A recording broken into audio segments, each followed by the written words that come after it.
Hi friends, आप देख रहे हैं आर वाटर सपोर्ट चैनल। और आज मैं बताने वाला हूँ, मान लिया जाए कि जो आर का बूस्टर पंप होता है और उसका जो जीपीडी होना चाहिए उसके संदर्भ में हम बात करते हैं। जैसे कि मान लिया जाए कि 75 जीपीडी का पहले से आर में बूस्टर पंप लगा हुआ है और किसी भी कारणवश आपके पास मान लीजिए कि जैसे कि आर ओ मेम्ब्रेन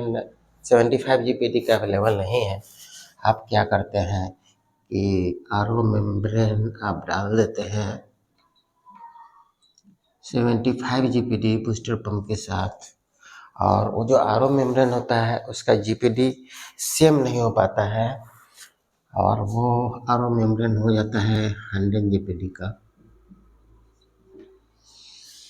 तो क्या इस स्थिति में प्योर वाटर का फ्लो कम होगा या ज़्यादा होगा? अगर आर ओ मेम्ब्रेन 75 जीपीडी रहता तब प्योर वाटर का फ्लो ज़्यादा रहता, या कि आर ओ मेम्ब्रेन 100 जीपीडी का है और बूस्टर पंप 75 जीपीडी का ही है, तो फिर आर ओ मेम्ब्रेन से जो प्योर वाटर आएगा उसका फ्लो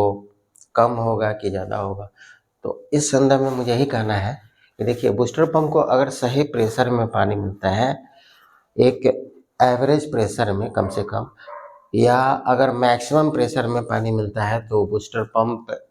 अच्छा खासा फ्लो जनरेट कर पाएगा और आर ओ मेम्ब्रेन पे अच्छा खासा दबाव बना पाएगा। लेकिन वही है कि बूस्टर पंप 75 जीपीडी का है, अगर वह सही प्रेशर नहीं बना पाता है किसी भी कारणवश, चाहे वह पुराना होने की वजह से, चाहे उसका जैसे ओरिंग की वजह से भी देखा गया है, वाल्व हाउसिंग में वो जो ओरिंग होता है उसके वजह से भी बूस्टर पंप का प्रेशर देखा गया है डाउन हो जाता है। या ऐसे मानिए कि उसका मान लीजिए बियरिंग वगैरह भी काफ़ी ग्रीजिंग सूख जाने के कारण अगर वो उसका आरपीएम स्लो हो गया हो, तो उस स्थिति में भी बूस्टर पंप 75 जीपीडी के हिसाब से अगर प्रेशर जनरेट नहीं कर पा रहा है या कर भी पा रहा है, दोनों ही स्थिति में यदि 100 जीपीडी का आर ओ मेम्ब्रेन लगा हुआ है तो प्योर वाटर का flow 75 GPD R O membrane की अपेक्षा हो सकता है कम भी दे, या एक मतलब सेम रफ्तार से ही दे। जैसे अगर 75 जीपीडी का ही अगर आर ओ मेम्ब्रेन लगता 75 जीपीडी बूस्टर पंप के साथ में, अगर उसका एवरेज प्रेशर भी सही होता, अगर उसको इनलेट जो प्रेशर मिलना चाहिए, इनपुट प्रेशर बल्कहेड के थ्रू या सेडमेंट कार्बन के थ्रू, सोलनॉइड वाल्व वगैरह के थ्रू अगर सही रफ्तार में भी अगर पानी मिल रहा हो, बूस्टर पंप का प्रेशर सही भी हो और आर ओ मेम्ब्रेन 75 जीपीडी का नहीं हो करके 100 जीपीडी का हो, तो फिर अगर अच्छा खासा प्रेशर अगर पंप जनरेट कर पा रहा है तब तो हो सकता है कि अच्छा खासा फ्लो होना चाहिए और हो, मतलब मैंने देखा है रहता है, जनरली फ्लो अच्छा खासा रहता है। लेकिन ऐसे देखा गया है कि जब आर ओ मेम्ब्रेन का जीपीडी ज़्यादा हो और पंप का जीपीडी कम हो, तो वो पंप पर्याप्त मात्रा में आर ओ मेम्ब्रेन का जो पोर है, जो प्योर वाटर निकलता है उस एरिया में अच्छा सा प्रेशर जनरेट नहीं कर पाता, जिसके कारण प्योर वाटर का फ्लो कोई खास दमदार नहीं हो पाता है, 100 जीपीडी आर ओ मेम्ब्रेन के हिसाब से नहीं निकल पाता है। मेरे कहने का मतलब ये है कि जो बूस्टर पंप होता है उसका जीपीडी और आर ओ मेम्ब्रेन का जीपीडी अगर सेम हो, और एक और ख़ास चीज़ मान लीजिए कि जो उसमें फ्लो रिस्ट्रिक्टर लगा हुआ हो, वो भी मायने रखता है। आप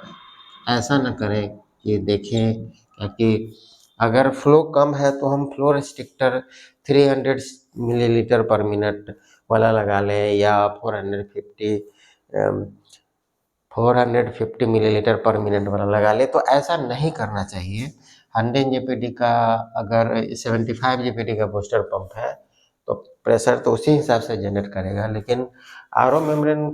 के हिसाब से ही फ्लो रिस्ट्रिक्टर लगाया जाता है। ऐसे तो आप इसमें आपको कोशिश करना है एक एवरेज 550 सीसी का तो होना ही चाहिए। अगर 550 मिलीलीटर पर मिनट से रिजेक्ट करने वाला अगर फ्लो रिस्ट्रिक्टर लगाते हैं तो ये पर्याप्त रहता है, क्योंकि जब न्यू आरओ मेम्ब्रेन लगेगा तो न्यू फ्लो रिस्ट्रिक्टर उसके साथ में होना बहुत ज़रूरी है। ऐसे हार्ड मिनरल्स हो तो अगर आपको 600 सीसी का अगर अवेलेबल मिल जाता है फ्लो रिस्ट्रिक्टर तो आप उसका भी यूज कर सकते हैं, या 650 मिलीलीटर पर मिनट वाला भी आप फ्लो रिस्ट्रिक्टर का यूज कर सकते हैं। लेकिन बूस्टर पंप के सामने ये सब जो है ज़्यादा पानी को रिजेक्ट करेगा, तो फिर आरओ मेम्ब्रेन का जो प्योर वाटर का फ्लो है, जैसे ही इसका जो मिलीलीटर बढ़ना शुरू होगा वैसे आरओ मेम्ब्रेन से जो प्योर वाटर आएगा उसका रफ्तार आपको कम मालूम होता हुआ दिखेगा। और रियल में ऐसा ही होता है। 650 मिलीलीटर पर मिनट की रफ्तार से अगर पानी रिजेक्ट होना शुरू हो जाएगा तो आरओ मेम्ब्रेन से जो प्योर वाटर आएगा उस पर तो असर पड़ेगा ही। यही सब कारण है कि बताया जाता है कि आरओ मेम्ब्रेन का जीपीडी और बूस्टर पंप का जीपीडी सेम रखने के लिए, अगर सेम रहेगा तो, और इस दोनों का जीपीडी सेम होने के अलावा